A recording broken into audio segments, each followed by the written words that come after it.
A história do petróleo.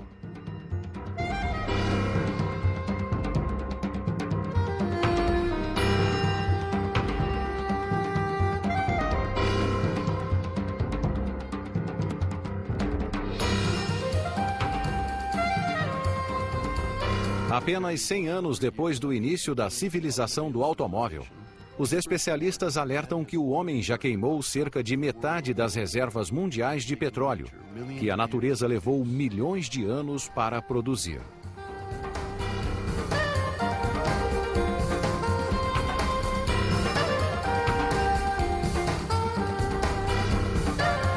Quarta parte: o esgotamento do petróleo. A história do ouro negro tem sido marcada pelas lutas de poder entre países produtores e consumidores. Uma nova fonte de pressão agrava uma situação já tensa: o declínio dos recursos petrolíferos, que pode ocorrer nas próximas décadas devido ao aumento do consumo.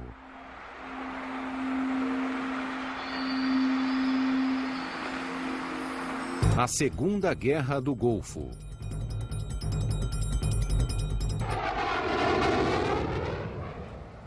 Quarenta dias depois do início das hostilidades, em 1º de maio de 2003, o presidente Bush anunciou o fim das operações no Iraque, mostrando a todo o planeta a imensa superioridade militar americana. Os americanos levaram apenas 19 dias para entrar em Bagdá, derrubar Saddam Hussein e terminar a ditadura que já durava 24 anos. Bush alcançou um dos principais objetivos dessa campanha, que era derrubar Saddam Hussein, visto como um tirano e cúmplice de Bin Laden e da Al-Qaeda.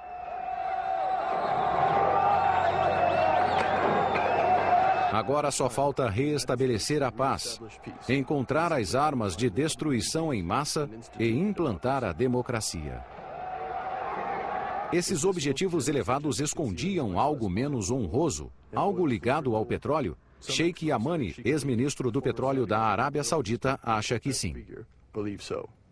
I have no illusion. Oil is the prime objective for the invasion and occupation of Iraq. During the period of President Clinton,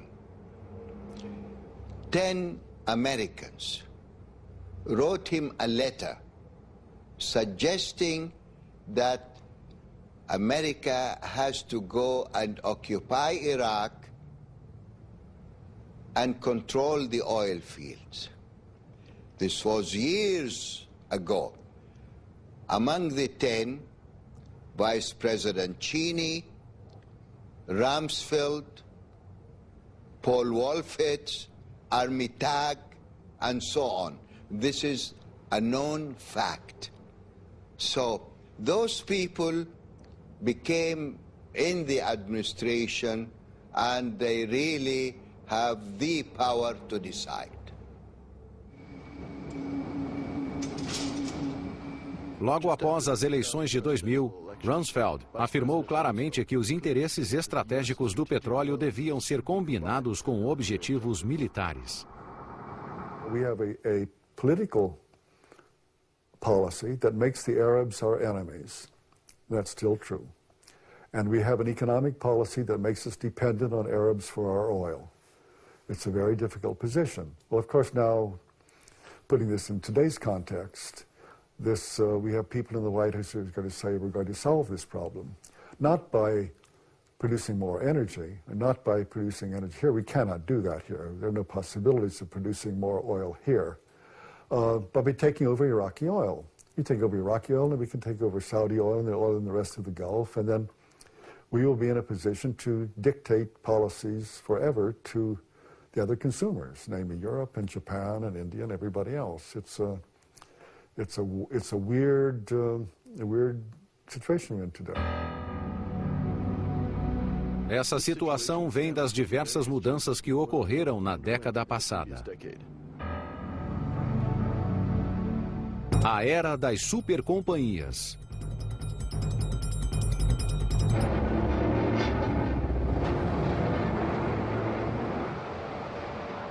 Entre as duas guerras do Golfo, as técnicas mais eficientes de exploração e refino de petróleo e a contenção da demanda europeia causaram superprodução.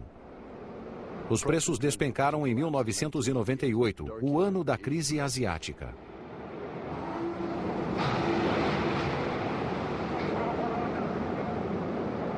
Nessas circunstâncias difíceis, as grandes companhias mais uma vez souberam se adaptar.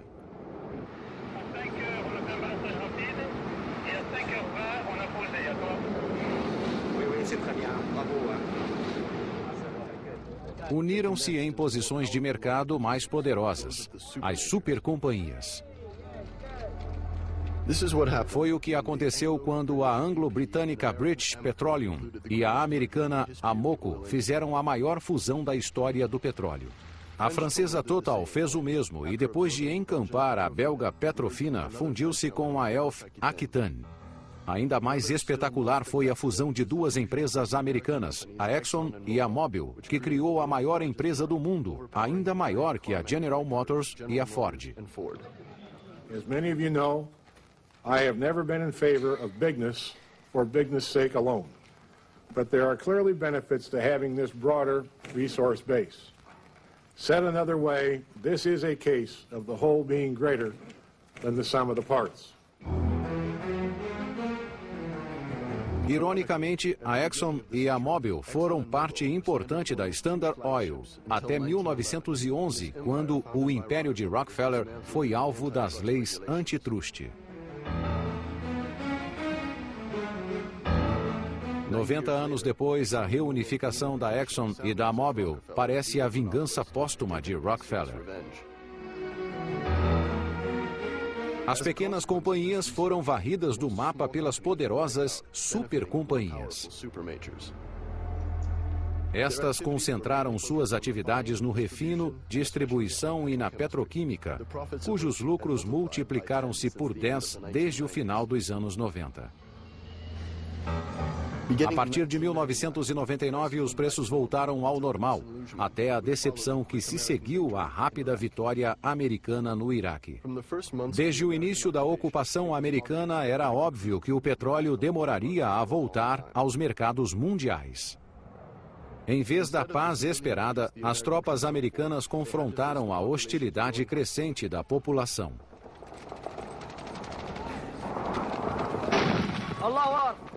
Ainda pior, eram atacados sem cessar por diversos grupos armados. Como os americanos esperavam modernizar a indústria petrolífera iraquiana depois de 10 anos de embargo? Além disso, o equipamento de petróleo era continuamente sabotado. A Casa Branca queria usar o petróleo iraquiano em vez de o petróleo saudita, pois a Arábia Saudita estava envolvida nos atentados de 9 de setembro, mas não o conseguiu.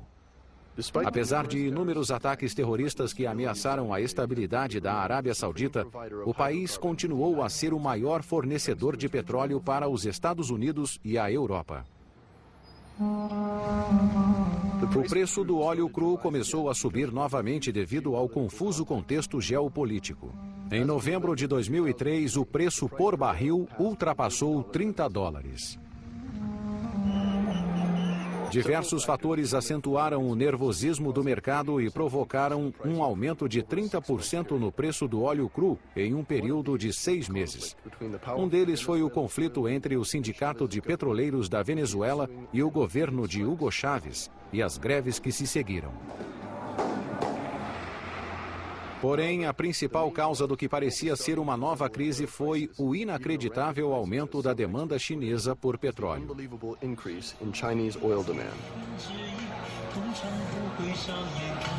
A sede chinesa por petróleo.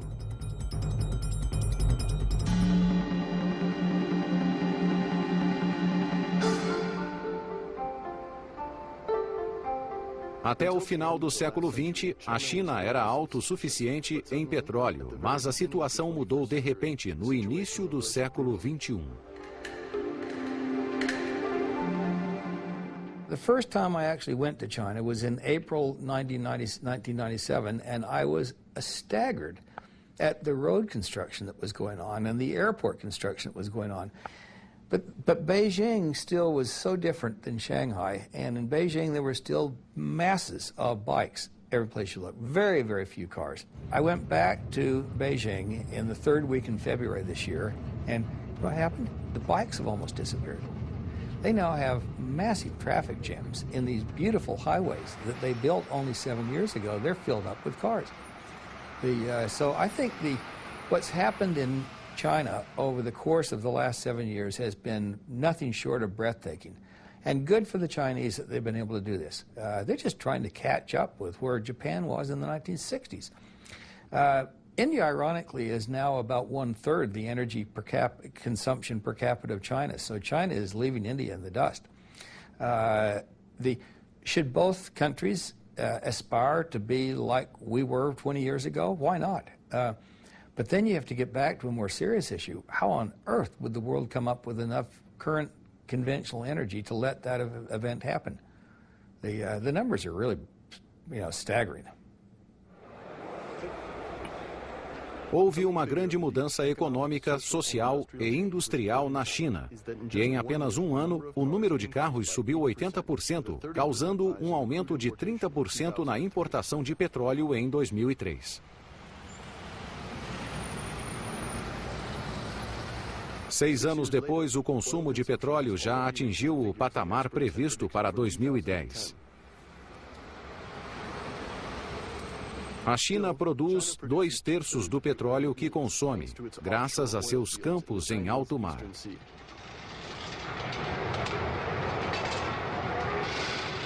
Mas as estimativas dizem que essas reservas estarão esgotadas dentro de apenas 5 anos.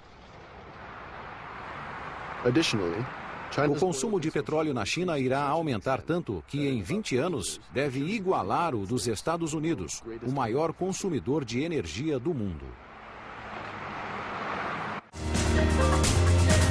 O descuidado consumo de energia americano.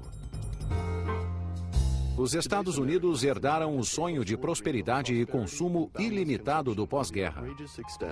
Esse sonho moldou o modo de pensar e viver dos americanos de hoje. If you really get into the way the statistics work, we're actually a remarkably energy efficient user. We just use a lot of it. We drive in the United States because of the fact that we have 48 contiguous states, and people just have sort of always grown up saying, I think I'll get in a car in Denver, and 2 days later I'll be in, not Chicago, but New York. In Europe, almost no one even thinks about driving those distances. In Japan, you'd have to basically circle the country about 5 times.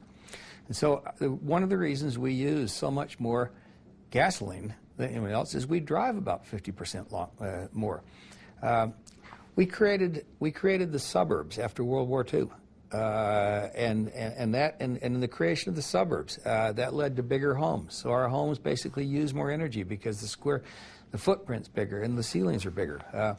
And then we never got on top of mass transportation. And you can argue we should have done that at some point, but you can also argue that mass transportation, given the spatial way the United States spread out, would have probably been impossible to do. And mass transportation is very expensive to try to go back and redo after you've already expanded. So I think basically we sort of set the die for the way our energy consumption ended up being in 2003 in the 10 or 15 years following World War II, and today reverse any of those things are very, very hard to do.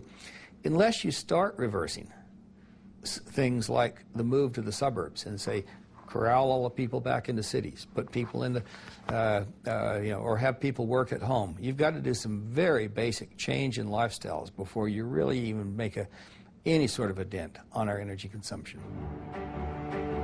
Todos os americanos precisam perceber que o petróleo é uma fonte de energia não renovável e extremamente preciosa. Infelizmente, ainda não sabem disso. There was a poll done of high school seniors in Texas about 10 years ago, and I can't remember the precise numbers, but it was stunning. Something like 65% had no idea where motor gasoline came from. A gasoline station. So when you have that sort of energy ignorance, it's really hard to get people to pay much attention to it. O consumo descuidado de petróleo e o rígido estilo de vida representam um sério risco ao futuro dos Estados Unidos, que precisam de fontes externas de petróleo. As próprias declinaram nos anos 70. Les Américains sont devenus les plus gros importateurs de pétrole du monde. Il ne faut pas l'oublier. Ils importent aujourd'hui presque 60% de leur consommation. Et ça va être croissant. Cette dépendance va s'accroître.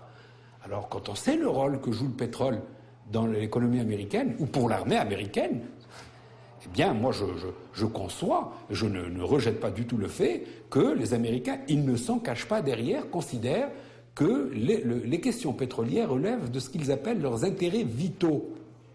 C'est-à-dire des thèmes pour lesquels ils sont prêts à faire la paix et la guerre lorsqu'ils estiment que ça peut être remis en cause ou que c'est un aspect qui pourrait les affaiblir.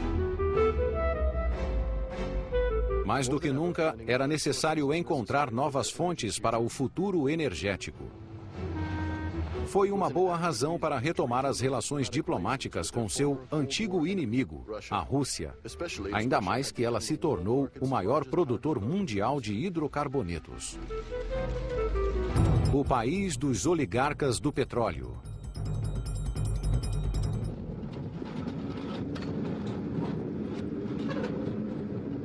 No final dos anos 90, a indústria petrolífera russa voltou a funcionar. Ela criou a recuperação econômica e a sociedade de consumo. Well, if you go to Moscow, you'll see that all the money comes to Moscow and comes from oil. There's nothing else in Russia. Oil is central to the economy. The problem is that if you have an economy which rests on oil,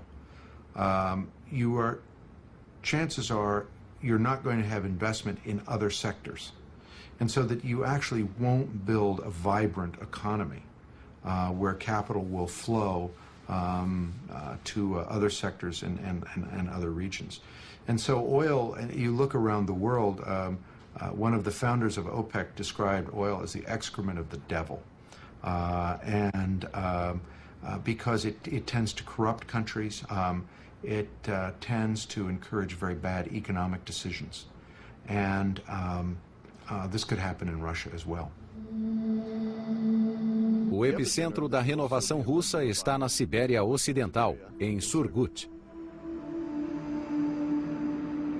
Era uma cidade pioneira, construída 40 anos atrás na era soviética, para abrigar milhares de trabalhadores heróicos que iriam conquistar as grandes jazidas de petróleo descobertas nos anos 50, nos territórios ancestrais dos Nenet e dos Khanty, dois povos nativos das estepes russas. Apesar das condições climáticas extremas, transformaram a Rússia no maior produtor de petróleo dos anos 70.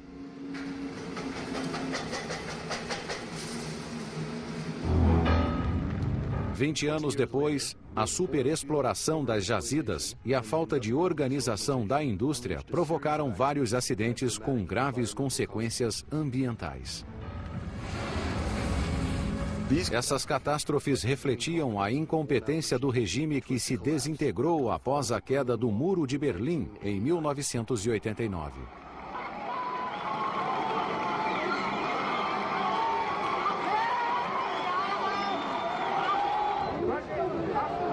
Distúrbios populares e lutas pelo poder aconteceram em Moscou.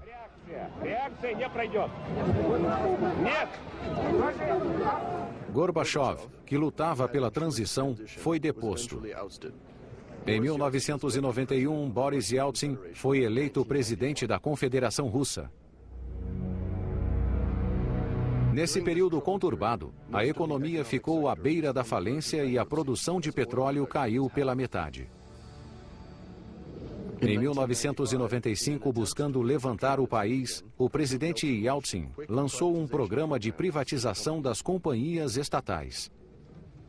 Isso abalaria todo o setor petrolífero que havia sido privatizado em 1917 por Lenin.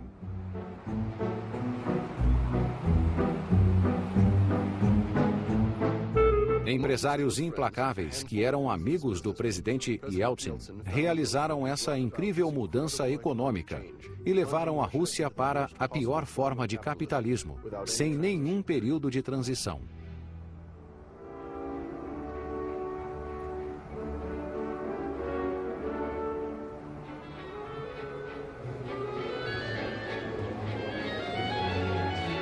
Esses oligarcas tinham um objetivo: enriquecer muito o mais rápido possível. As maiores fortunas vieram do petróleo.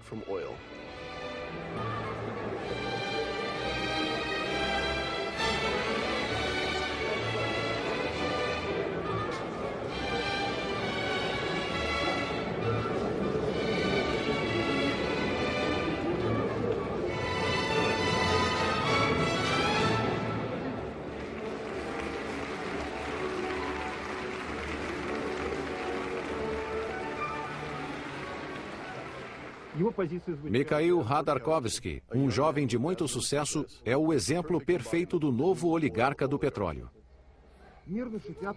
Mas, ao contrário dos demais novos ricos russos, Khodorkovsky era visto como um homem simples que respeitava os valores tradicionais. Mas não é isso que sua vida demonstra. Depois de um início promissor com contrabando de bebidas, computadores e imitação de roupas de grife, esse engenheiro químico de origem modesta e que pertenceu à juventude comunista fundou um banco para administrar o orçamento do Estado, ainda na época de Gorbachev. Yeltsin entregou a esse banco a privatização da Yukos, uma das maiores companhias petrolíferas soviéticas. O banco comprou-a por apenas 350 milhões de dólares. Khodorkovsky passou a exibir seu talento como empresário e mostrou-se tão ambicioso quanto seu ídolo, Rockefeller. Iniciou uma operação para atrair investidores ocidentais e, com a ajuda do know-how americano, transformou a Yukos em uma poderosa companhia internacional. Neftyugansk simboliza seu sucesso. Essa cidade de 100 mil habitantes, localizada no centro das jazidas da Sibéria Ocidental, foi totalmente dedicada à glória da Yukos. A sorte parecia sorrir para a Yukos. Depois de 9 de setembro, os americanos voltaram-se para a Rússia a fim de substituir o petróleo saudita. Começara a lua de mel entre Putin e Bush.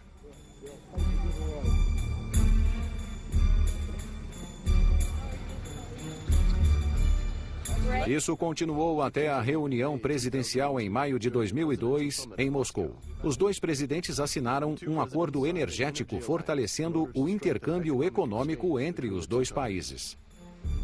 As a result of the negotiations, the following joint statements by President Vladimir Putin and by President George Bush are adopted.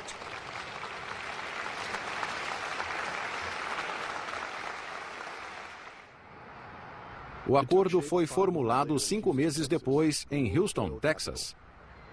O governo americano prometeu uma generosa contribuição à indústria petrolífera russa em troca da promessa do governo russo de que seu petróleo fluiria para os Estados Unidos, visando ser seu maior fornecedor em 2010. O petróleo siberiano começou a jorrar, mas como transportá-lo por uma distância tão grande até os petroleiros americanos?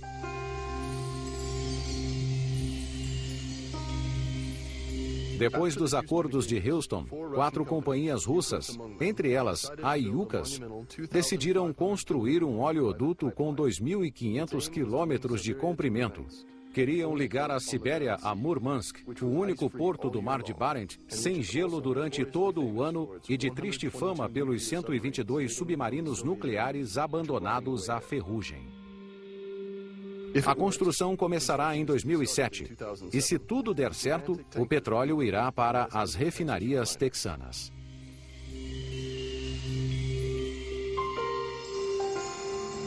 Apesar de condições tão promissoras, as grandes companhias anglo-americanas enfrentam a oposição feroz dos oligarcas russos do petróleo.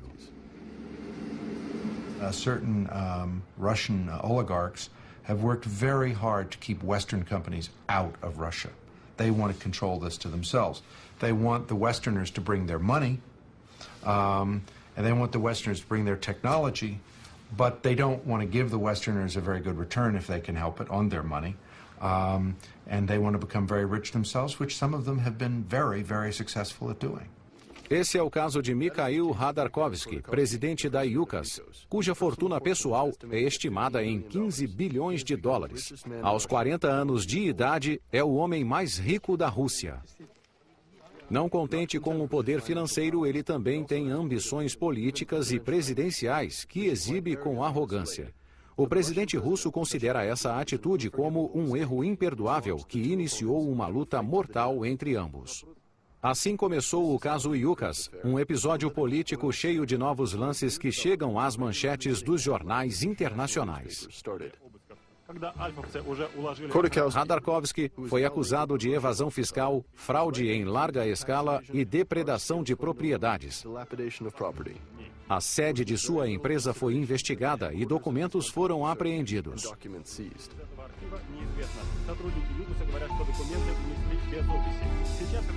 Khodorkovsky reagiu com arrogância a esse ataque.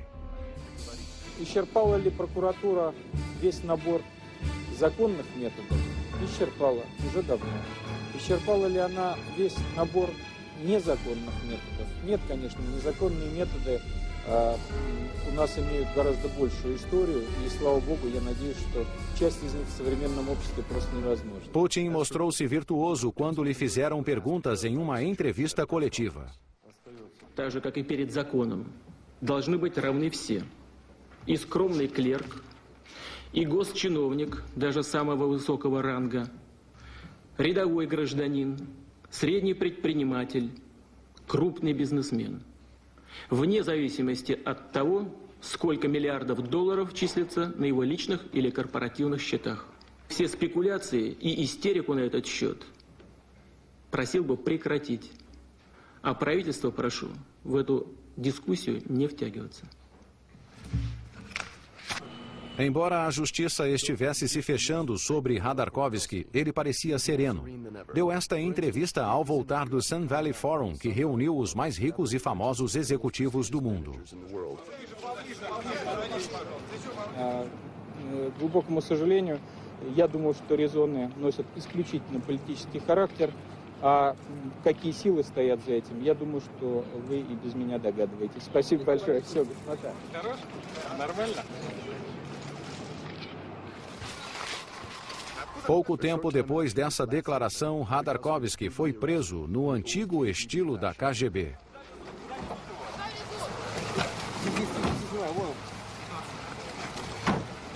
Depois de um julgamento rápido, foi condenado a 5 anos de prisão. Essa pena recebeu muito apoio da opinião pública, que acha que ele merecia mais.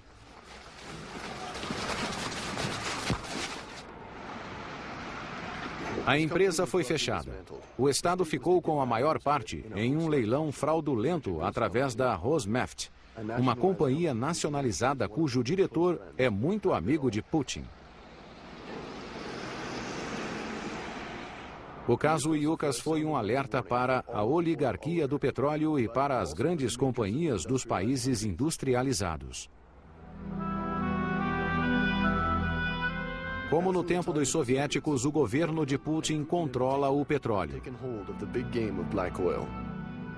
As grandes companhias que tiveram uma amarga lição na Rússia preferem países mais abertos a investidores estrangeiros. É assim nos novos países do Mar Cáspio, cujo anseio por moedas ocidentais combina com a necessidade das companhias por petróleo. Política do oleoduto. Doze anos depois de o Azerbaijão proclamar a independência depois da queda do bloco soviético, sua capital, Baku, é novamente a meca do petróleo. É um resultado justo. No final do século XIX, os pioneiros do petróleo, os irmãos Nobel, Rothschild e as primeiras grandes companhias, como a Standard Oil e a Shell, já lutavam para controlar as imensas jazidas do Mar Cáspio. Por seu tamanho e riqueza, essas jazidas transformaram os antigos czares nos maiores produtores de petróleo, com os Estados Unidos em segundo lugar. As grandes companhias que haviam sido expulsas depois da Revolução Bolchevique voltaram mais forte do que nunca no início dos anos 90, atraídas pela nova terra prometida do ouro negro. Mesmo que as reservas não sejam tão grandes quanto foi anunciado, as jazidas petrolíferas do Azerbaijão, do Cazaquistão e do Mar Cáspio ainda são uma fonte importante para o mercado mundial.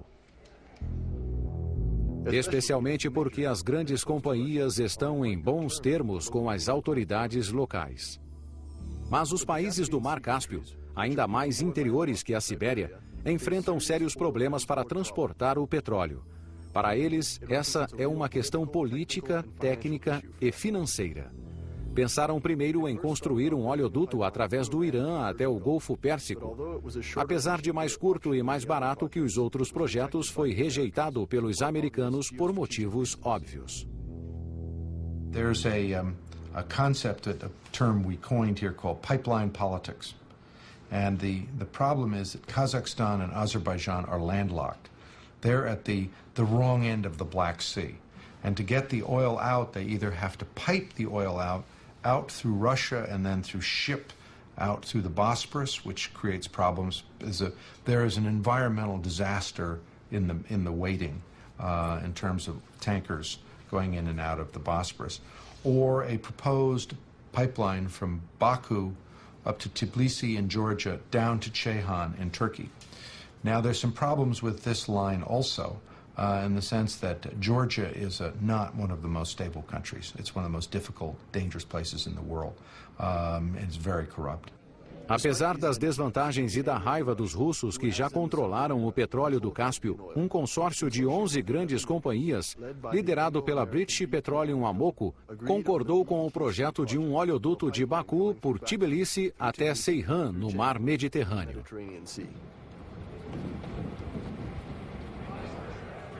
Em 18 de setembro de 2002, a construção foi iniciada com grande pompa pelos chefes de Estado do Azerbaijão, Geórgia e Turquia, países atravessados pelo oleoduto e pelo secretário de Energia americano. Essa obra apresentou todos os problemas possíveis e quebrou todos os recordes. A mais cara, 3 bilhões e 300 milhões de dólares. A mais longa, 1.750 quilômetros formados por 150 mil segmentos para soldar e enterrar no solo. 1.500 rios e 3.000 metros de passagens suspensas para cruzar. Perigos ambientais a evitar em áreas protegidas como a região de Barjone, na Geórgia, famosa por sua água mineral. Além da ameaça de guerra civil, o que explica a presença de conselheiros militares americanos na Geórgia.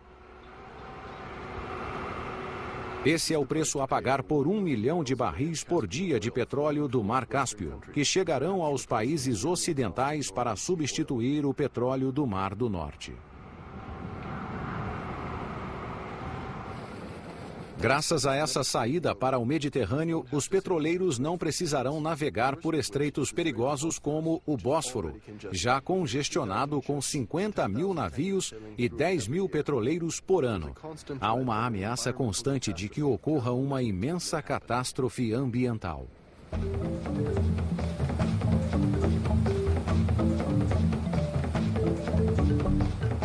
O mais novo paraíso do petróleo é o Golfo da Guiné. O ponto de partida do tráfico de escravos é novamente procurado por ocidentais, mas o motivo é outro: petróleo. A África nas profundezas da escuridão. A extensão da riqueza de petróleo no Golfo da Guiné foi revelada na virada do século. Em 2001, 7 dos 8 bilhões de barris de óleo cru nas novas reservas mundiais vieram da África Ocidental.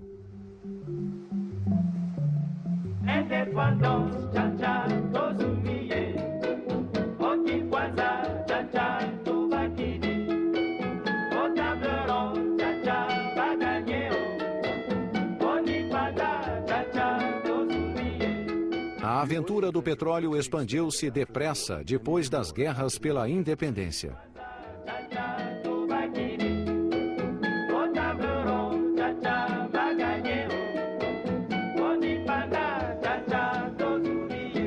Nessa época, as jazidas continuavam sob o poder das antigas potências coloniais que ainda controlavam a economia, a política e a cultura de suas ex-colônias além-mar. Foi assim com a França, que se lançou em grandes campanhas exploratórias. Apesar de todos os elogios aos franceses, eles bem sabem que a conquista do petróleo africano oculta uma realidade nada gloriosa.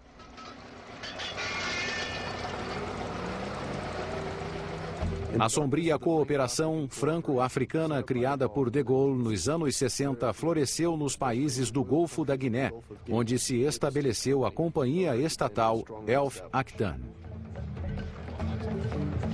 Nesses países recém-independentes e corruptos, as relações entre os líderes políticos e as companhias estrangeiras baseavam-se em suborno. Mais união. A Elf Actan submetia-se a isso, com a cumplicidade benevolente do ministro francês para a cooperação. Era o preço a pagar para controlar as atividades na África. Nas décadas seguintes, a companhia estatal passou dos limites. Fundos secretos, suborno, caixa 2, sem que os governos percebessem.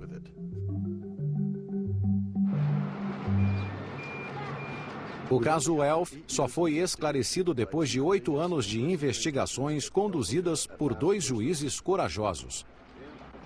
Testemunhas e culpados foram confrontados em um julgamento que parecia não ter fim. Depoimentos e confissões retrataram de modo exemplar o crime econômico e os delitos desses delinquentes engravatados. Todavia, a Elf não era a única a agir assim. Essa era a regra para todos que quisessem entrar no negócio petrolífero na África. Como diz a expressão, ticket de entrada. Os americanos compraram muitos tickets, pois, segundo os especialistas do Pentágono, o petróleo do Golfo da Guiné era uma prioridade estratégica.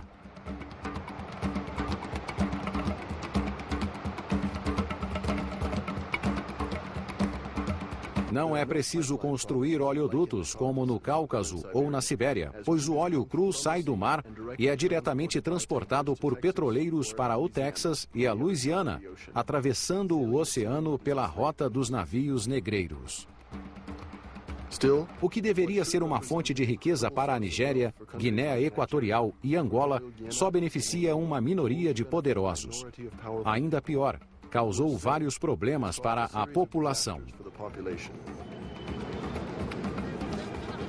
Há muitas contradições. O petróleo vai para os tanques dos petroleiros, mas a escassez de combustível é tanta que ocorrem distúrbios nos postos de gasolina.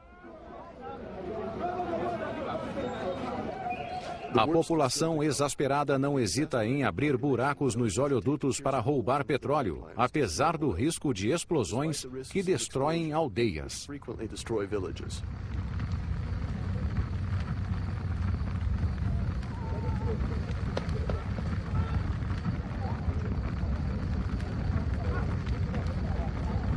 Qual a importância das populações carentes diante do valor do petróleo para os países responsáveis por 16% das importações americanas, quase o mesmo que a Arábia Saudita?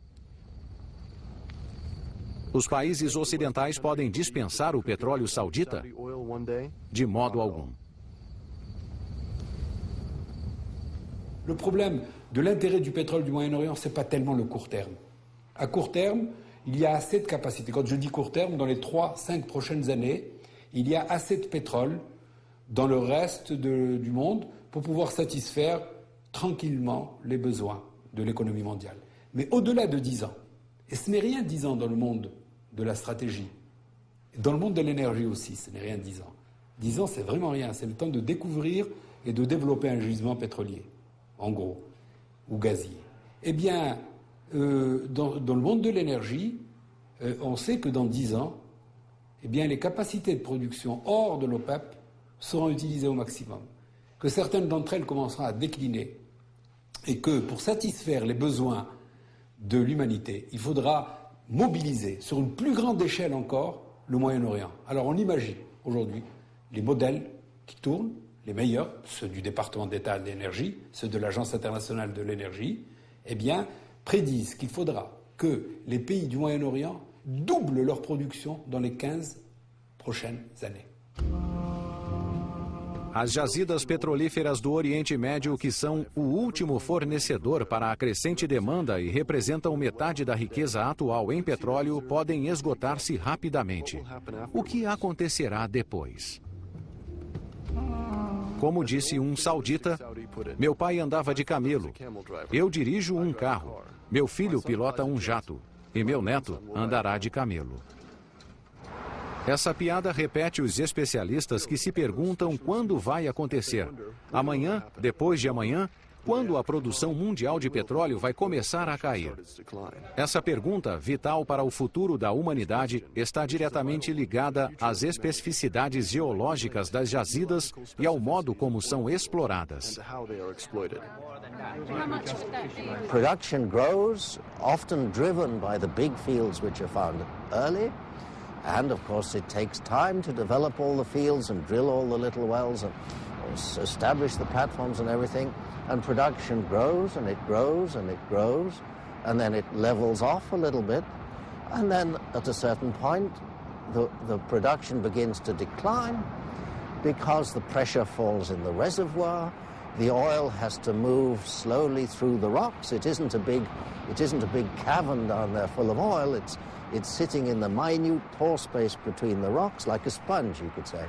So the oil has to move through the rocks, and naturally, as it's taken out, it gets more and more slow to move towards the wellbores. So production declines slowly on a long, long tail. Now, we may never run out of oil, you know, because the last drops, there will always be some drop somewhere.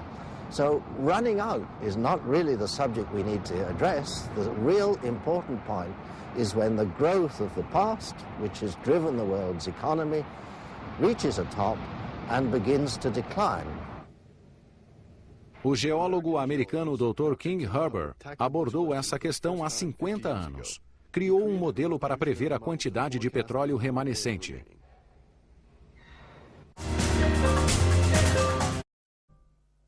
A curva do Dr. Herber. It turns out that in 1956, when the United States was almost double the oil producer of anyone else in the world, and we'd held that position for the better part of the entire 20th century, the senior scientist at Shell Oil Company, a guy named Dr. M. King Hubbert of the now famous Hubbert curve, at a technical conference predicted that sometime in the early 1970s the United States was going to peak as an oil province. And once we peaked, it didn't really matter how much we drilled, we were going to go into slow and irreversible decline. This technique I used in 1956. The date is interesting because at that time the curve was still going up very steeply. And the average opinion, informed opinion of the people of the U.S. petroleum industry was that this peak date would not occur before the end of this century. A common expression was it wouldn't happen in my lifetime or my grandchildren could worry about oil.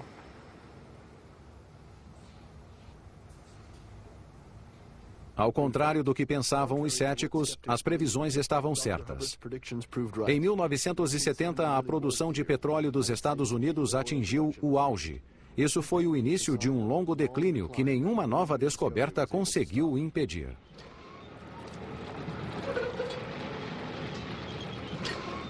Real critical point of this is that the peak of production comes when half the total has been produced. So this is called the midpoint of depletion. When half of it's gone, we can look at this glass, for example. Half of this glass has been drunk. After this point, one can see that the party's coming to an end eventually. This is the halfway point. We've drunk more than remains. And so at the end of the day, we're coming down to the end. It's as simple as looking at 3 glasses on a table. It starts full, the halfway point, and it ends. And if you depict this in terms of production or drinking it, well, you reach a peak of what you drink, and eventually the party comes to an end. Os especialistas concordam que o declínio progressivo dos hidrocarbonetos é inevitável, pois são uma forma de energia não renovável. Porém, há 2 pontos de discordância: a data em que a produção de petróleo começará a cair e o nível de produção que será atingido.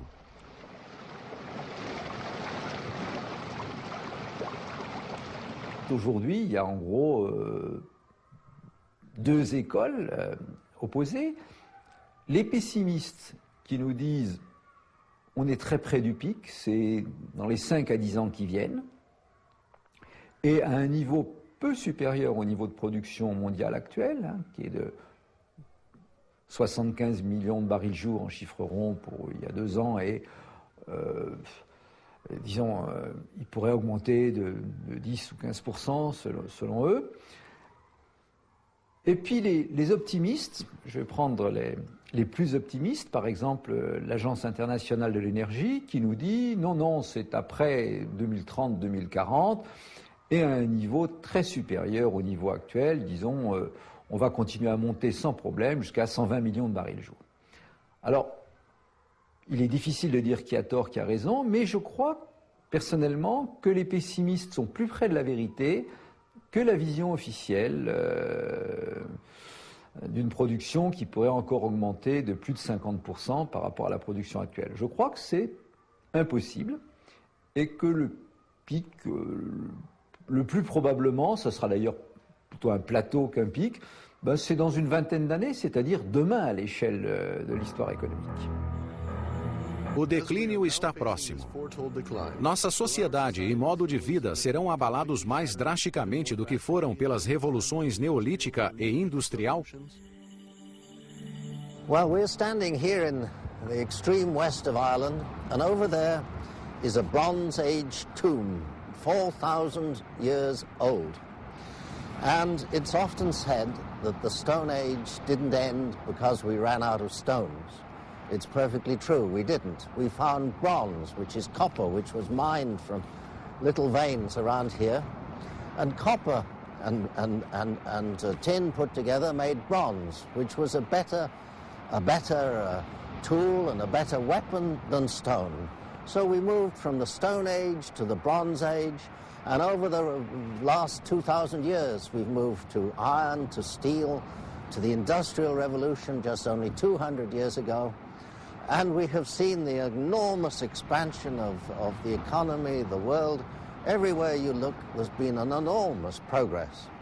And many people would say that this progress was driven by money. It's not so. What drove this enormous progress was energy.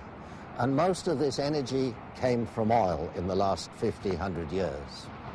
So when we reach the peak of oil production, which is going to happen any day now, over the next few years, we face the decline of the fundamental energy that has driven the progress for the last century, and we find this decline without, at the moment, any sight of a better substitute. We're not moving from stone to bronze.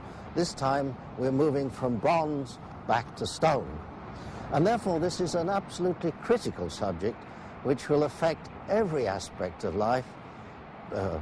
Oil, 90% of transport fuel comes from oil. Transport means trade. And agriculture makes heavy demands upon oil in many ways, to provide synthetic fertilizers, to provide irrigation, to provide transport from the fields to the towns. So we are facing an absolutely critical situation as this fundamental energy begins to decline, and it poses the question of how many people can actually be supported on a planet with declining oil. So this is the most critical subject that we can really address, and it's a very strange thing that such an important matter is not better understood, especially by the world's governments, and especially by the world's leaders and thinkers. And the reason for this is that because there is no particular difficulty in understanding the discovery trends or how big the oil fields are or what remains to be found. This is not a particularly difficult thing to do. It is an issue of mindset. People just cannot bring themselves to think that something fundamental is going to change. And yet, that is the absolute message that the rocks tell us. And you can't change the rocks. They were laid down in the geological past. They're beyond human intervention. So I think we've reached the point when we really have to make a big effort to raise awareness of this thing, to bring this to the attention of the world's leaders, because the tensions of the transition to the new world that dawns is certainly going to be difficult.